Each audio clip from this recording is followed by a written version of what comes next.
I don't want COVID, so please wear a mask. I don't want COVID, is that too much to ask? I don't want COVID, and if you must know why, I don't want to get sick, and I don't want to die.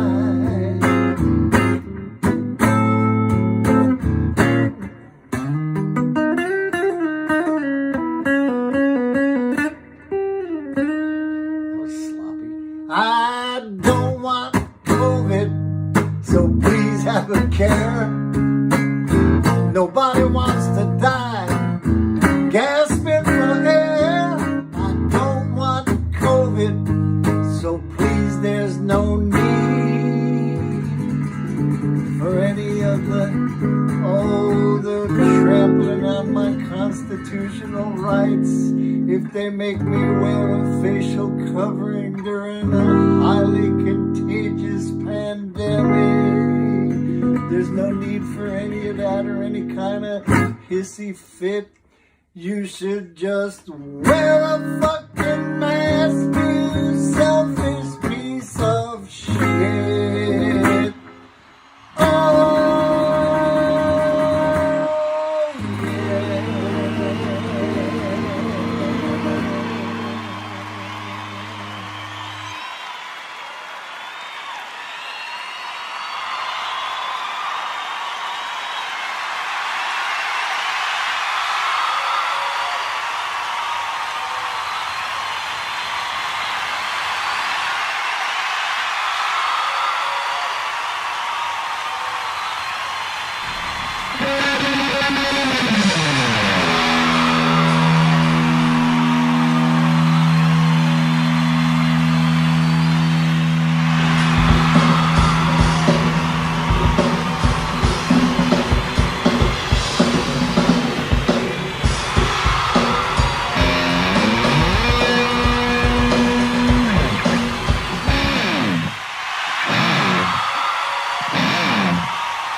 How was 2019? Were you busy as a musician? Absolutely. How many gigs would you think? Do you think? 270, something like that, maybe. I mean, at times, different parts of the seasons, like right now, the harvest season, let's say I could be playing, just about every day of the week, because I've been doing like a lot more solo work in the last. I didn't think of doing much solo work until March 15th, 2020? right.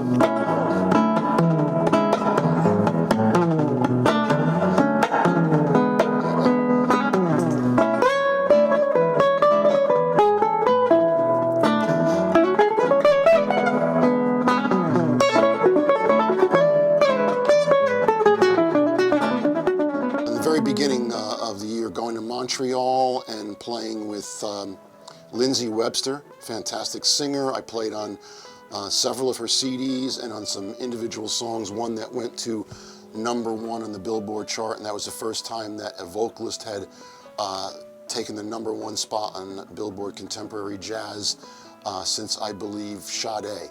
Wow. And so Lindsay really stepped up, and we were going to do some shows with David Benoit. I had been sent all of his music and about ready to learn it all.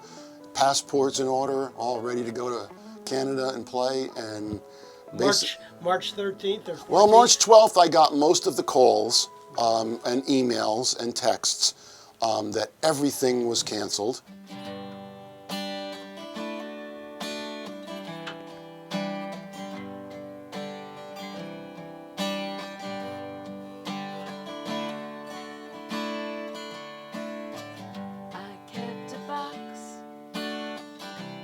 Georgia Jenny takes me back in time.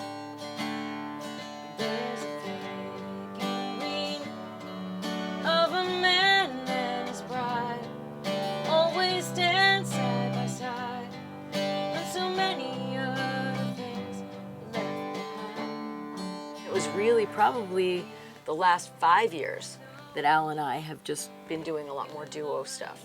Right, and that works out great, you know. Well, it's a lot easier to get Oh, gigs sure. too. Yeah, and a And- lot easier to deal with, right? And then I know where he is, so I don't have to say what's your calendar look like, because the calendar's in the kitchen. The treasures of the heart.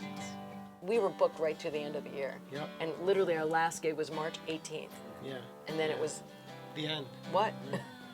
Yeah. I had all of 2020 booked. And, Did you? How many gigs did you have booked? I had about between 170 and 180 booked, and then I just give or take, you know, I kind of shuffle around from Sure, there. sure. What happened after March 13th of 2020? Oh, God. It all went downhill, sir. Yeah, you know, this COVID thing happened, and I think the last gig I played was a bar gig in Poughkeepsie on the 12th, I think it was, and they were starting to shut everything down. And that was that. The first gig that I missed because of COVID was at the Parkview House in Walk Hill. And I went there to hang flyers, and it was like a ghost town. And, you know, I think we all really took the reality in at different times, because, you know, sometimes I'm so busy I don't watch the news from Sunday to Saturday. And I said, what the hell's going on? And there was a sign up, you know, closed for COVID. So I called the owner. He says, Jimmy, I don't know where you've been living, man, but we're basically getting shut down. 2019 was our platform to take off.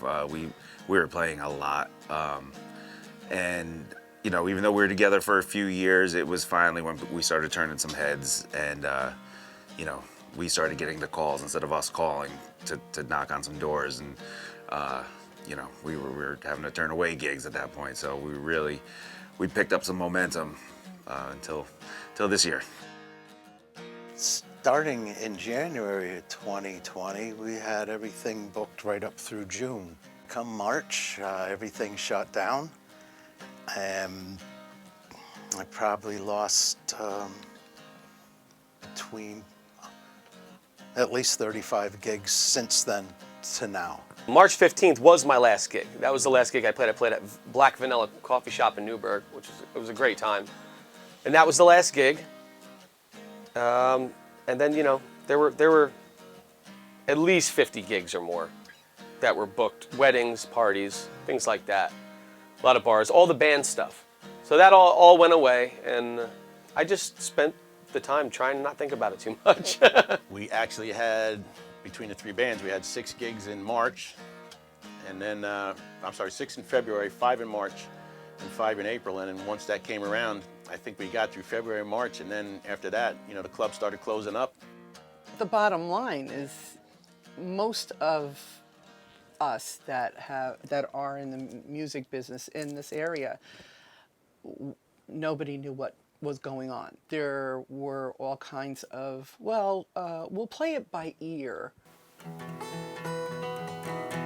Nobody knew how long or what we were in for. You know, nobody. You know, the professionals, the politicians, were like, all right, we're going to shut down. And even, you know, we got the PPP, the Paycheck Protection money, which wasn't a lot, and we also got the economic money. Mm-hmm. But even at the time when Congress rolled those out, nobody knew how long. I mean, here we are. It's almost November. Okay, right. So it's what, eight months later, Yep. and we're still shut down, you know, at the Chance. Sure. I own a gym, as you know. Yes. We opened that up August 24th, but we were closed there for about 5 months as well. Yeah. So, you know, it's been a really tough time, you know, and I think that we'll survive. You know, I'm a fighter. We're going to survive this. We'll prevail. But there's a lot of businesses that won't, and Right. it's a shame. Right. It's sad that people put, you know, their life savings into a business and a dream, and that, you know, I would say a third of the businesses are not going to be able to sustain.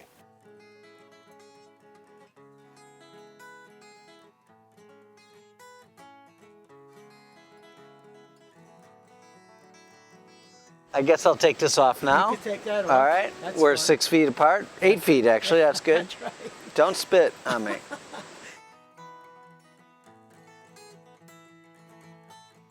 It was an old mill called the Montgomery Mills, which was an old knitting factory, which a knitting factory for me had extra karmic value because when I came to New York and started my career in the music business, I started a club called the Knitting Factory. It was so karmic finding this place. I love old factories and the beautiful brick and the craftsmanship that you just can't redo these days. And so the idea of an adaptive reuse of a historical mill was a dream come true. But when I turned the corner on 17K onto Factory Street, and then next to the Factory Street sign was a thing that said Montgomery Mills Knitting Wear, and I saw the word knitting and factory within like a split second of each other. I was like, this is going to be a good space. Oh, so it was meant to be. Yeah.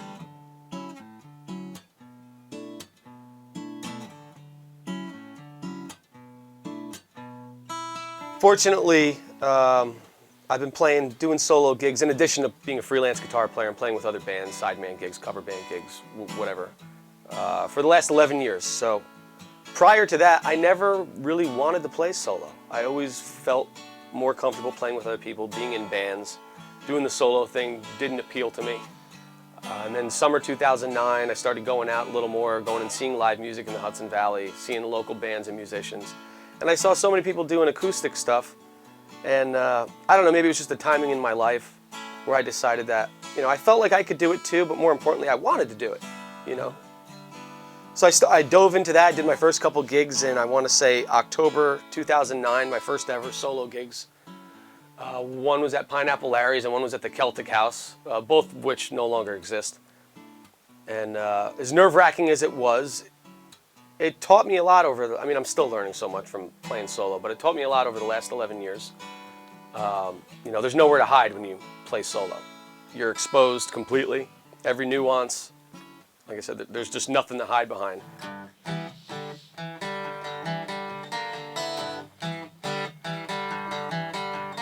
Come on, mama, let's get out of bed. We're going to a place that I love the best. Smell that coffee, sweet cornbread. Put the car in drive and head due west. Got the menu on my mind. I got the menu on my mind. I got the menu on my mind, honey, let's not waste no time. I mean, I started doing it years ago, maybe 2000 to now. And but I had no desire. I had no, you know. But it was such a necessity. It's kind of. And then I'm seeing, not that money is everything, but money is everything when you're making your money with music. Mm-hmm. You know, so the money that I could make solo, and not that I want to leave my guys aside. You know, what I've discovered is like, you know, solo stuff. You get all the money. Yeah. You have all the risk, you have all the work. There you go. But it's all your money. Yeah, and then it's just me. I remember the first solo gig. I was like, man, why didn't I start doing this 25 years ago? You know, like Roy Atkinson comes to mind. You know, like these solo guys that were from our area that were just such a big influence on me, not only in a musical way but business wise. Mm-hmm. You know, that was, it took me a long time to figure out, like, is this really a business? Can you really make money at this? Like, what am I doing?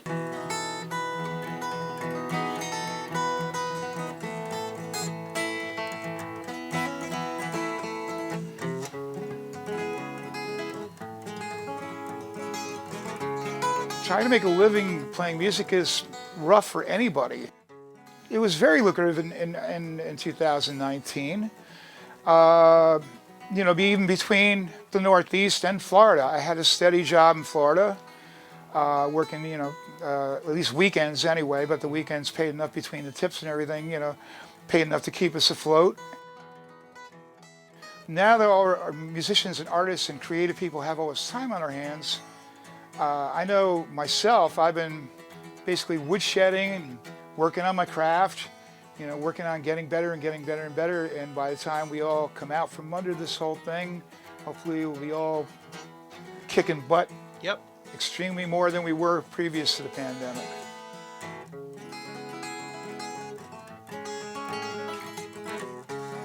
After the Rolling Stones, the next big influence for me was the Paul Butterfield Blues Band. Mm-hmm. And you walk around carrying that record, and people you didn't know would come up and go, "Wow, you like those guys? I love it." You know, so there's a bond, you know, and it's like, well, let's start a band together. The only thing is none of us could play. What are we going to do? You know, it sounds like a lot of punk music. I remember reading an interview with this punk guitar player girl, and she said, yeah, by our third album, we figured out we better learn how to play our instruments. It was like, yeah, you know, that's a real good idea. You know? Yeah, it's a different world, the music now. It's different. Yeah. Yeah. And then you moved to Austin, which is, God, that's like the center of the universe for music and musicians. And who are some of the- they say it's a self-proclaimed music capital of the world, you know. Right. And who are some of the people that you worked with? You worked with some great blues people, right? Oh yeah, did a couple of shows with Bo Diddley, James Cotton, the harmonica player that used to play with Muddy Waters, had his own band. He was great. Opened up James Cotton. I got a couple of his out. He's great. Yeah, he was insane and the nicest guy in the world. We got done playing this gig, and I went up to him and I went, you know, like people usually like to hear about him playing with the Rolling Stones and Bob Dylan, and, you know, like, and I was asking him about the guys on his first album, like, you know, hey, how was Luther Tucker and Sam Lay and Alberto Gianguinto and Bobby Anderson? He was like, wow, you know. I said, you guys were my Beatles. Yeah. You know, and when somebody said, what was it like playing with James Cotton? I said, well, it would be like, I have friends that play rock and roll. They asked me that. And I said, it would be like if you were playing a gig and John Lennon walked in and sat in with you. That's what it was like to me. I was so, you know, the pinnacle of, you know. Oh, yeah, absolutely. And now you've been in Austin you've done a lot of solo work. You've been a solo artist for how many years? 15 years now? Well, after I got to the point where I had made every musician in town mad, so we're not working with that clown again.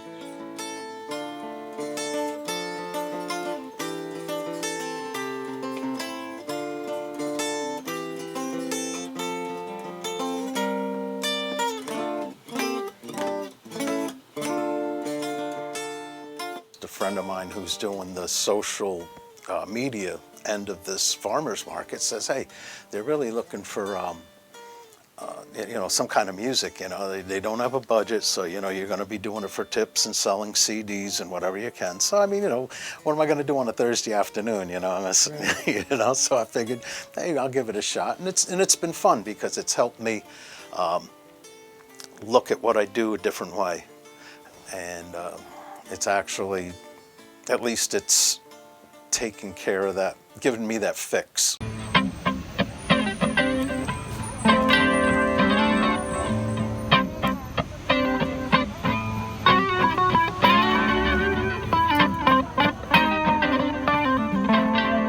The whole idea behind me being a solo artist, I never considered myself a solo artist. I always used the solo work as a fill in the blanks when the band wasn't playing, and you know, it became lucrative, and it became a positive experience. It became I started getting calls again. I stopped reaching out and started getting the calls, but I'm a band guy. I don't want to do solo. I want to play with my band.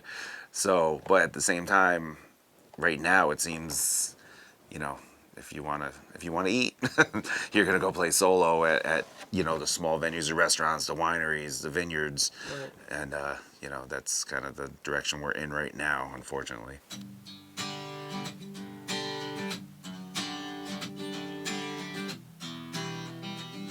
It's it's very difficult. You know, you tend to you know, attach part of your, you know, your psyche and your I guess sense of worth or something to, you know, to what you do. Right. And you know, got taken away for obviously not just me but millions. Well, when it comes down to it, I'm just another man looking for someone to believe, someone to believe in, someone to believe in. Well, you know my story, it's a lot like yours, maybe just a different circumstance. We're all travelers on this journey in this world. It's been pretty rough going, you know. I can imagine how it's affected everybody in this, and not just in this area of arts, but all the arts. I mean, Broadway's closed down. You got, you know, just everything is just shut. Things are trying to start to open back up, but it's not too smooth going right now.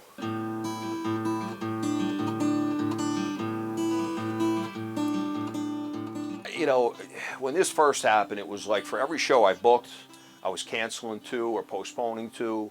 So I would say I had to move 20, 30 shows. And it, you know, it's to the point, it got to the point the last few months where, you know, the whole industry is pretty much shut down. Yep. Because nobody, you know, what's the point of booking a show to cancel it? So we're just kind of waiting until the smoke clears, even though, you know, people are reaching out to me. Agent reached out to me about Henry Rollins for 2020. I think it was 2022. I'm like, oh my God! I mean, you're not making me feel any better if you're looking at 2022. You know, Right. you know, you want me to send you an offer for 2022? I'm like, you know, who knows what's going to be, what everything's, what's going to be the norm in 2022? Right. Hopefully, like it was in 2019, but who knows? It's a really, really tough time. You know, we have this concert series planned in the back. We created one of the safest set of protocols to do music outside.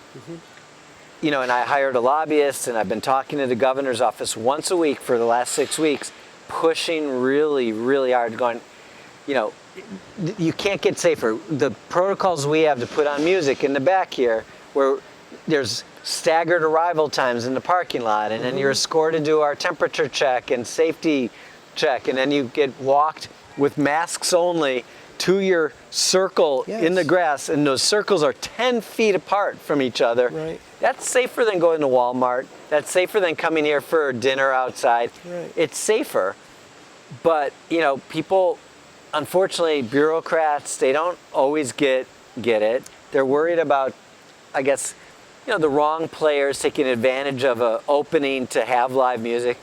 So right now, the rule, even though we can have diners, is there's no live music that is ticketed. They made a distinction. So you can't have ticketed shows, which means a lot of professional musicians, they're just not going to be incidental playing for free, you know, with their hand out anymore. So that's been really tough. And then no marketing. So if you can't market the name of an artist, or, you know, so they got very draconian, and I would say too draconian, because what we need is a balance here of smart business and letting people, and then, you know, and be safe, and letting people, you know, and I'm a Dr. Fauci fan more than I am a Trump fan for sure. So let's clear the record here. But you can work with science and still have shows. You're trying to figure out, well, what do I do now? If we're not going to do any gigs, do we do music? Like, what does our life look like? I think that was the first. I mean, we were in the living room, like, putting together 1,000-piece jigsaw puzzles, and, you know, just not knowing where we were. And then I hatched a plan. And because I think as musicians, you're always improvising. Yeah. So the plan was basically just to do a Facebook Live thing. And that's how it started. So I have family all over the world, all over the country. It was just like a way to just get some family and friends kind of together on Facebook Live. I had never done Facebook Live. I didn't know what it was. And I kind of pressed that button. And I started doing, and then I said, I have a special guest, Al. And he would stop, put down the puzzle for 5 minutes, or whatever he was doing, look, the news nonstop. Walk 5 feet into the room. Into the living room, and then played with me. He was my special guest. That was 194 shows ago. Yeah, that's great. And That's great. it started to build and build, and we actually created a live program that we've been doing ever since the end of March. We've missed just a few. Next week it'll be our 200th That's show. terrific. That's great. And that has kept us sane. And we are hearing from other people that it's keeping them sane. That's right. And in terms of our sanity, mentally, just being able to play music, to realize there is somebody on the other end of that, and it matters, it has really been helping us emotionally. Not financially, No. but emotionally.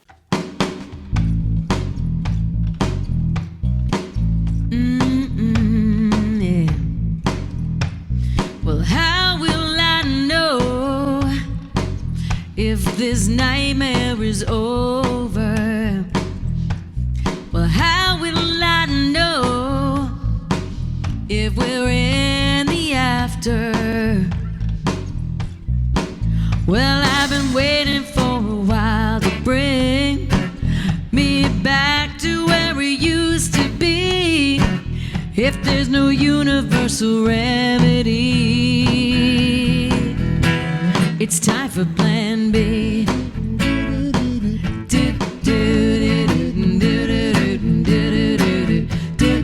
I don't wanna turn. We've had private parties. We've had some public gigs that were, I would just say big enough to where Socially they're distanced. socially distanced, and yeah, everybody's out away from each other and stuff like that. And we did a few things online. We put the bands up and did some benefits for PPE for the hospitals and stuff like that. So we did good. We had fun. It wasn't the same, of course, being around all the people, and they give you you feedback from them. You get a charge from them, and that makes you play better and have fun, and you just really enjoy yourself. Spiritually, one of the things that we felt always compelled to do is, what can we do to kind of help, and what can we do to make a difference? And as an individual not involved with business per se, there's not really a tremendous amount other than volunteering your time in different places, and that's what we found ourselves doing. And from a music standpoint, that's what I tried to do. Any event, when we play duo work, for the most part, any cause that is a very good cause, we volunteer our time. We don't want to get paid. We want to do it just because it's the right thing to do. Right. And I felt even more compelled to do so when COVID broke out. And actually, one of the things that I do with the owner of the music studio, Main Street Music, is every week, typically ends up being every week, we do what we call a 10-minute concert. We do 10 minutes of songs, typically 2 songs, maybe 3, and put it up on Facebook and send it out there. And that was when we were in lockdown and quarantine that, we felt everyone needed some kind of outlet. And it wasn't unique to us. A lot of professional artists did that. A lot of local artists do it. So it's a good thing. And we feel that that's at least a way of trying to provide some uplift. Because if there's one thing that you as a musician know, myself I know, music has a way of really being able to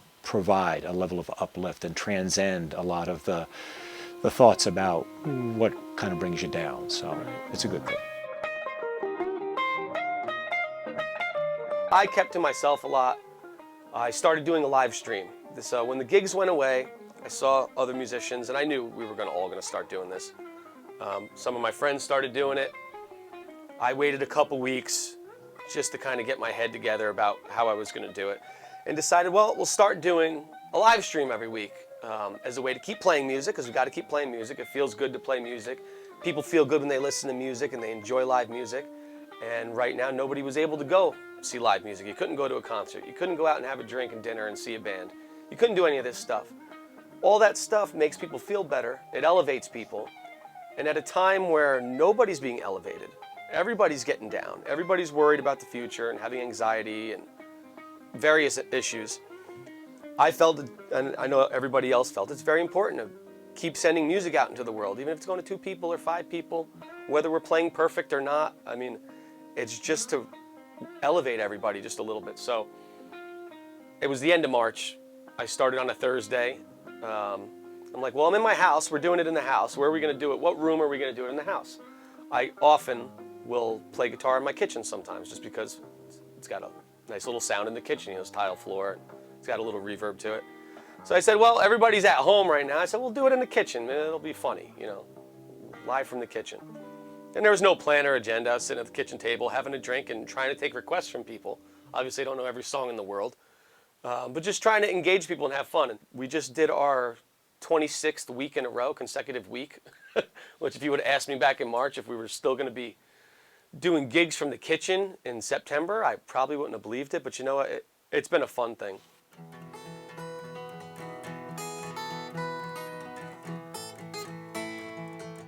March 14th was my last public gig in 2020 until I saw something else come along. But when the pandemic struck, you know, and everything was just shutting down, let's see, that was the 14th. So the morning of the 15th, I was having breakfast and my coffee, and I was like, you know, my mind's always just going. My mind goes 24/7. Sometimes I don't get sleep because I'm just thinking of everything that you could possibly do to make a living at what we do. You know, what's the next trick? What's the next, you know? So Sunday morning, the 15th was no difference, and I'm having my coffee, and I said, and I just realized that I have to be online by Friday night, and which would be March 20th. So March 20th was the first stream that I did. To figure out how to stream, like, I don't know if it's karma, but, you know, I made fun of my parents. Like, when they were trying to operate a VCR, I used to say, man, I'm going to send you guys to the community college. They got to have some kind of course to teach you how to press play. You know, so I'm rubbing it in, and here comes karma. It comes right back at you. Like, and I'm like, because my girls, I have twin 13-year-old girls. Yep. And they could come from behind me, and I'm trying something for 3 hours, hit one button. There you go. And I'm like, oh, why couldn't you come like 3 hours ago? So the stream was no different. And what I did was I sought out the help of some former students of mine that were younger and more hip and more well, that's what they do. knowledgeable and techies, you know. Sure. You know. So they really helped me, and I got a stream up and running by the 20th of March. It wasn't that pretty, but now I'm on stream number 26 or 27 right now. Good. And I think they're looking pretty now. I think the sound is better. I think my lighting is better. I'm trying to figure this out. You know, where are you going to find an audience now? The virtual thing, which seems to be the way to go right now, doesn't interest me in the sense that, you know, I'm not connecting with people. You know, we came up in a time where, you know, it is a communal thing. You know, it goes back to, you know, sitting around a fire, you know, and banging on sticks, whatever.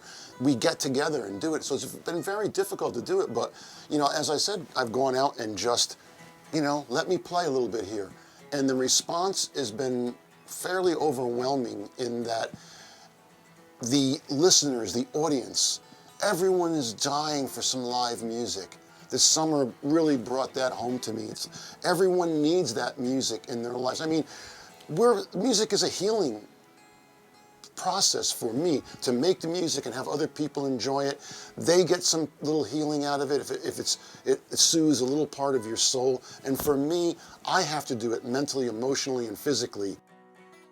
Like I said, I've gone to some of the places I've performed at and just said, let me come out and play, you know.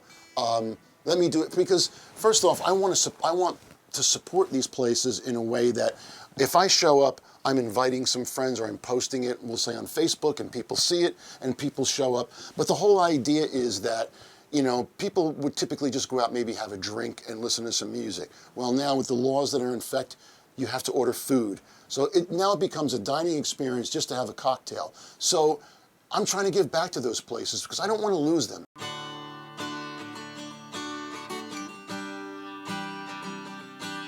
The thing I kept doing was keep listening to music, and especially like you know, some guitar players like, you know, John McLaughlin and Mahavishnu and guys like that. Right. You listen to that, and it's like you realize that you might not ever play, but you can aspire to do something more than you do. Right. And that'll keep you going, because, you know, and try and learn something new every day. You know, even if it's a song, you know, or, you know, try something new technically on your instrument and your craft.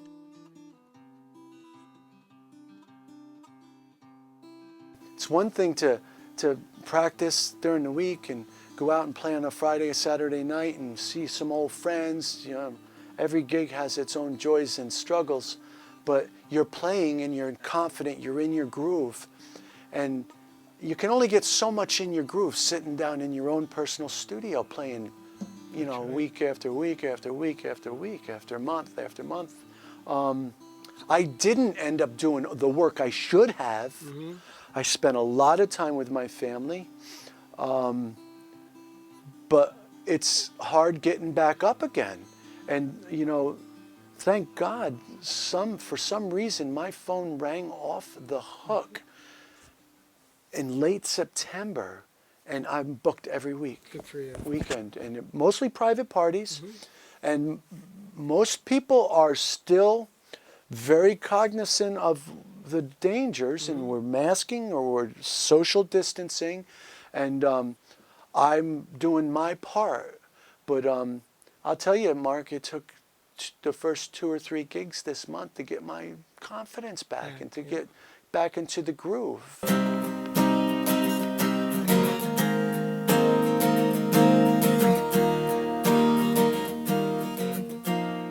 You know, I didn't realize how much it did affect me until we were able to get together here and there, and I realized how much I missed everybody and how much I missed that connection with the guys, and just, you know, making music as a unit, as 4 guys together, making one song instead of, you know, it's easy with just me. I control my own tempo. I control how loud I want to be and how soft I want to be. But when you're playing with a band, you have to move as one unit, and that's what I missed. And, you know, not so much intellectually, but emotionally, I definitely missed that connection with the guys. The outdoor dining here has been really received super well. You know, the tasting, which was a big piece of what we're doing, is not there yet because you can't huddle around a tasting bar. Our private events, I mean, we've got a very small wedding tonight. It's 50 people, which is allowed, but we can't go more than that. That room can hold 400 people, and that's what it was designed for. The outdoor, you know, area can hold 1,500 people, but easy 500-person weddings. So, you know, we built it for large events, and, you know, that's not going to happen in 2020. You know, although there's they're saying there's another spike again, you know, let's just hope that we see it declining and we have some normalcy in 2021. And, you know, as far as if we could at least, you know, the chance legal capacity is 735 people, okay? Now, most of the shows are at 50% anyway. So if we could open up at 50%, as you know, we have the balcony, we could social distance enough and still turn a profit. Now, the other part of this equation that has to make sense are the bands have to come and play for reasonable guarantees. And they need to realize, and I don't know how they can't, but you know how some thick-headed musicians are, they always think that they're worth more than they are. Except you and I.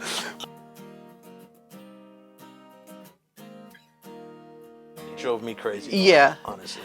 Sitting home, not knowing what was going on, you know, really nothing. You look forward to, you know, Fridays, loading the truck up, go and play, tearing it all down. It's We like, look forward to that. Well, I do. I don't know about you, but I do. And it just, you know, it was nothing. It was just sit there and stare at the walls and like, okay, so what are we doing tonight? What are we doing tonight? What are we doing tonight?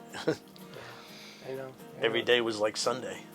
The biggest, I think that what hit us hard too was we lost Mike's brother George, who was our first drummer for 18 years. and to COVID.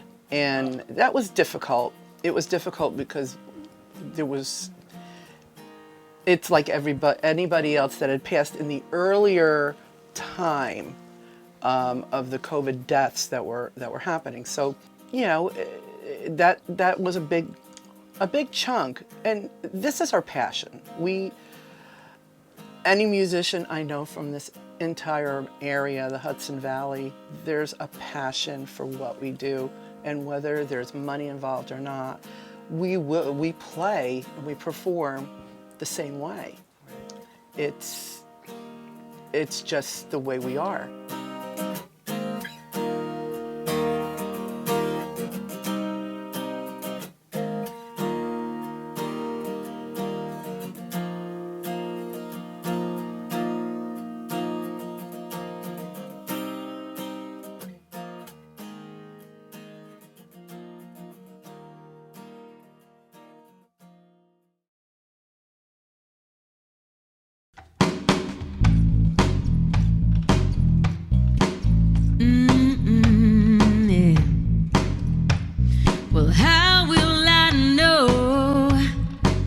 If this nightmare is over, well, how will I know if we're in the after? Well, I've been waiting for a while to bring me back to where we used to be. If there's no universal remedy, it's time for Plan B.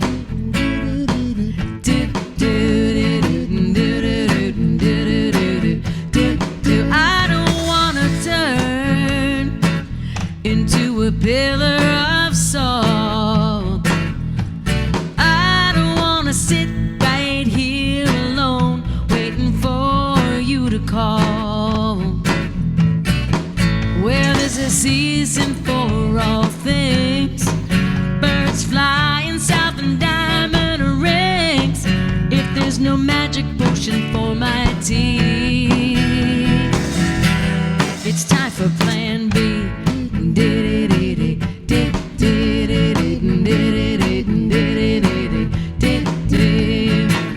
It's okay to remember, but I don't wanna waste more time. Gonna make some good old days right now.